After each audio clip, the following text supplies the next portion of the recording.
Assalamualaikum warahmatullahi wabarakatuh. Saya Adelia Zahra Talita, mahasiswa program studi pendidikan matematika Universitas PGRI Wiradegara Pasuruan. Pada kesempatan kali ini, saya akan memaparkan hasil wawancara yang telah saya lakukan sebagai bagian dari tugas mata kuliah kewirausahaan pada semester 3 ini. Nah, narasumber dalam wawancara ini adalah Bunda Indah Ningrum, selaku pemilik usaha Blijo Siang Malam.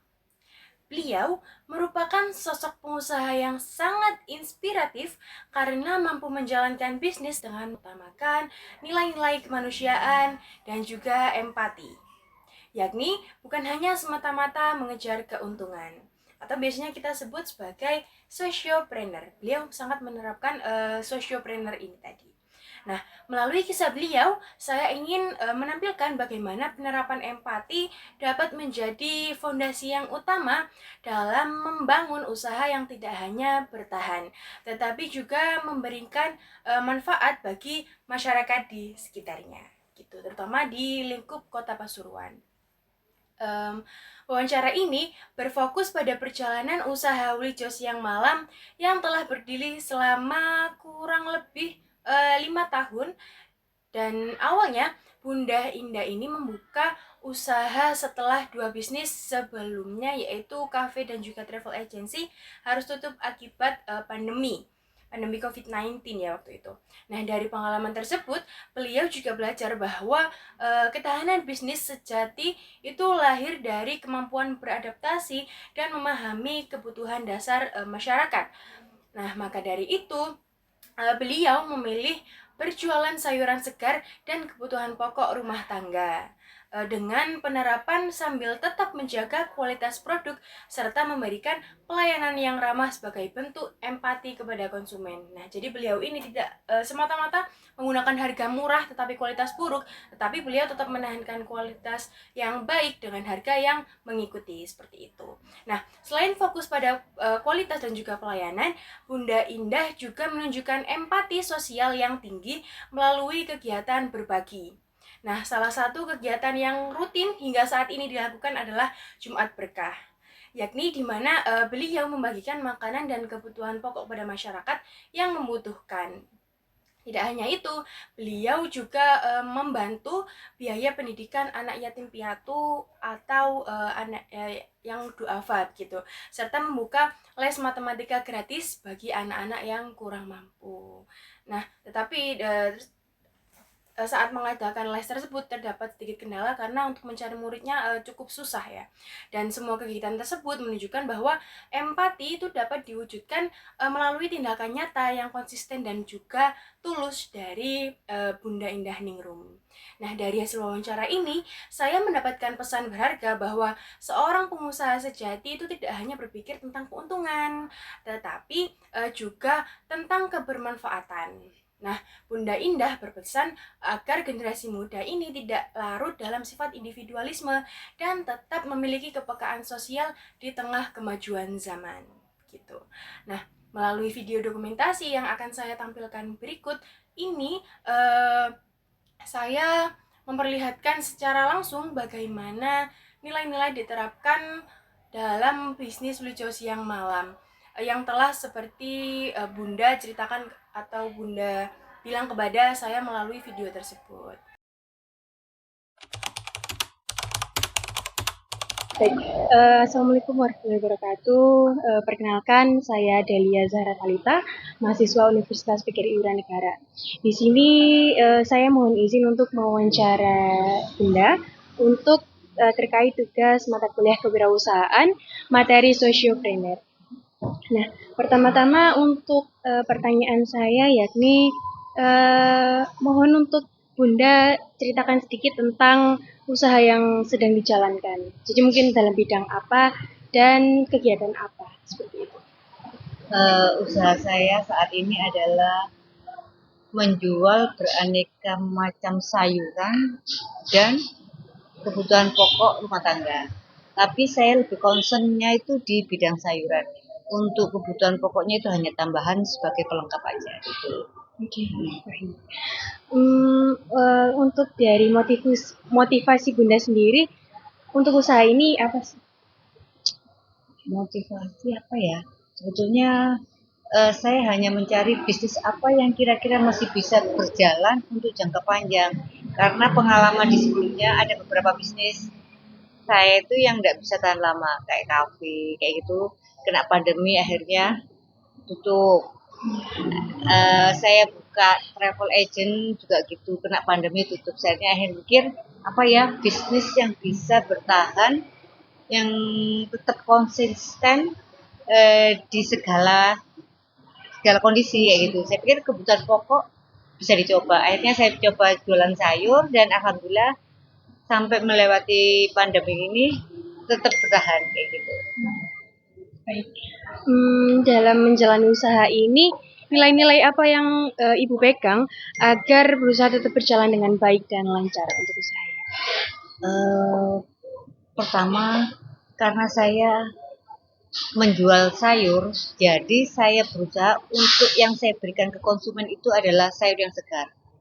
Pelayanan juga harus tetap dijaga agar konsumen itu setelah belanja di tempat saya akan kembali lagi karena sayur yang bagus juga karena pelayanannya yang bagus.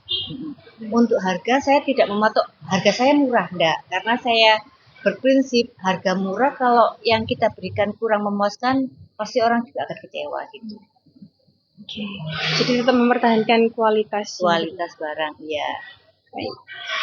Dalam menjalankan usaha ini, Bunda memiliki niat untuk memberikan manfaat kepada masyarakat sekitar atau bukan hanya mencari keuntungan pribadi atau bagaimana? Karena saya merasa apa yang diberikan ke saya itu mungkin pastilah ada sebagian bukan milik saya. Saya berusaha untuk berbagi dengan sesama yang ada di tempat lingkungan saya. Pertama, saya berbagi di tempat saya bekerja. Dengan berjalan waktu saya pikir saya juga ingin berbagi di sekitar rumah saya, begitu Mbak. Baik. Apakah ada kegiatan berbagi rutin yang Bunda lakukan untuk hasil dari usaha ini? Alhamdulillah sudah berapa ya? 6 atau 7 tahun ini kegiatan Jumat Berkah. Terus saya juga mempunyai anak didik yatim piatu yang saya biayai untuk sekolah. Gitu. Kemarin sih saya coba membuka kegiatan kayak les gratis, tapi saya kesulitan. Lebih sulit mencari muridnya daripada gurunya gitu. Dengan berjalan muridnya ini akhirnya nggak bisa berjalan terus-terusan, merotol akhirnya habis. Sebetulnya kegiatan ini sebetulnya saya ingin tetap ada. Kegiatan waktu itu kegiatan les matematika gratis Mbak. Oh iya. Itu didukung oleh lembaga yang memberi bimbingan kayak gitu. Dan dananya bisa kita cari bersama-sama. Dengan matematika pinginnya nanti bahasa Inggris, tapi ya kendalanya itu nyari murid yang yatim atau duafa itu susah itu. Akhirnya nggak sampai sekarang. Sudah 1 tahun ini berhenti. Pinnya sih tetap berlanjut kayak gitu. Kalau memang mbaknya nanti berkenan ada informasi, nggak apa-apa sih bisa berikan ke saya. Baik. Selanjutnya menurut Bunda, mengapa kepedulian dan empati itu penting diterapkan dalam dunia usaha? Kalau menurut saya nggak di dunia usaha aja sih, empati peduli itu ya harus dimiliki setiap orang ya. Karena saya kebetulan aja pelaku usaha, mungkin memiliki kelebihan rezeki yang sedikit, saya inginnya berbagi sama gitu. Menurut Bunda, mengapa penting bagi seorang pengusaha untuk memiliki rasa peduli itu tadi terhadap sesama? Kalau kita sudah memiliki rasa peduli terhadap sesama, apa ya Mbak ya? Ada suatu kepuasan sendiri kalau kita bisa membantu kayak gitu loh Mbak. Kalau ada orang lain yang kita bantu senang atau bagaimana, itu ada kepuasan tersendiri kayak gitu. Kalau itu sih tidak harus jadi pengusaha ya Mbak ya. Iya. Semua orang harus kayak gitu ya. Iya. Oke, baik. Mungkin dari Bunda ada sedikit pesan untuk mahasiswa-mahasiswa penerus bangsa gitu. Pesan apa ya? Eh, Kalau sekarang ini kan anak muda sekarang itu kayaknya lebih cenderung individual ya, lebih apa ya? eh Lebih apa ya, kayaknya dengan dirinya sendiri kayak itu loh, ke sesama itu kurang. Kalau saya itulah lebih diperhatikan, tidak hanya sibuk dengan gadgetnya.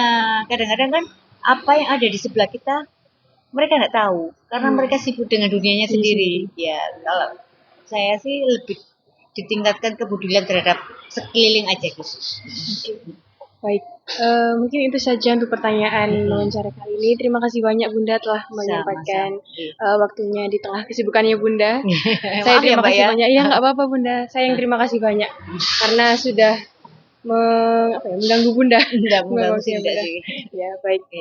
Terima kasih. Baik, sekian dari saya. Wassalamualaikum warahmatullahi wabarakatuh. Baik, dari hasil wawancara bersama Bunda Indah Ningrum, saya menyimpulkan bahwa beliau bukan hanya seorang pengusaha biasa, tetapi juga merupakan contoh nyata dari seseorang sociopreneur, yaitu pelaku usaha yang menjalankan bisnis dengan tujuan sosial. Nah, melalui Wilijo Siang Malam, Bunda Indah berhasil memadukan antara kegiatan ekonomi dan juga nilai kemanusiaan. Dan beliau tidak hanya berfokus pada penjualan dan juga keuntungan, tetapi menjadikan usahanya sebagai sarana berbagi dan juga membantu sesama gitu. Nah, kegiatannya seperti Jumat Berkah, pemberian bantuan pendidikan, dan juga pembukaan les matematika gratis. Nah, kegiatan itu tadi merupakan bentuk nyata bahwa bisnis dapat menjadi wadah untuk menebarkan kebaikan dan memberdayakan masyarakat.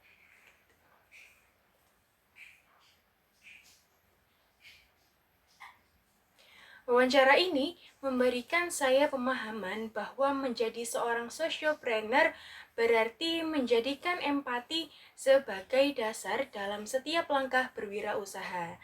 Dan juga nilai kepedulian sosial serta tanggung jawab terhadap lingkungan sekitar menjadi bagian penting yang harus dijaga agar bisnis tidak hanya bertahan, tetapi juga memberikan dampak positif bagi banyak orang. Lalu, melalui semangat dan juga ketulusan yang ditunjukkan oleh Bunda Indah, saya belajar bahwa kesuksesan sejati seseorang wirausahawan bukan hanya tentang seberapa besar keuntungan yang beliau capai, melainkan seberapa besar perubahan baik yang dapat ia berikan bagi masyarakat dan juga lingkungannya. Terima kasih telah menyaksikan video wawancara ini.